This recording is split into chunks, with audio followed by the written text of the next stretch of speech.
رجل ضرب زوجته لعدة مرات فماتت صدفة من دون أن يقصد قتلها، وكان الهدف تأديبها، فخاف من عشيرتها ولم يجد حيلة للخلاص من شرهم، فخرج من منزله وقص القصة على رجل معروف بالدهاء، فقال له ذلك الشخص: إن طريق الخلاص هو أن تعثر على شخص جميل الصورة وتدعوه لبيتك بعنوان الضيافة ثم أقتله. وضع جسده بجانب جثة زوجتك وقل لعشيرتها: إنني وجدت هذا الشاب يزني معها فلم أتحمل فقتلتهما معه. وحين سمع الحيلة منه جلس على باب داره حتى جاء شاب فأصر عليه بأن يدخل المنزل، فدخل المنزل وقتله.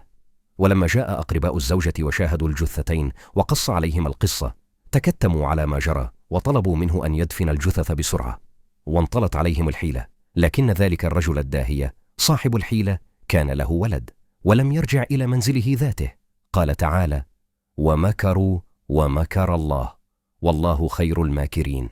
لا تنسى ذكر الله في التعليقات والاشتراك في القناة كي يصلك كل جديد.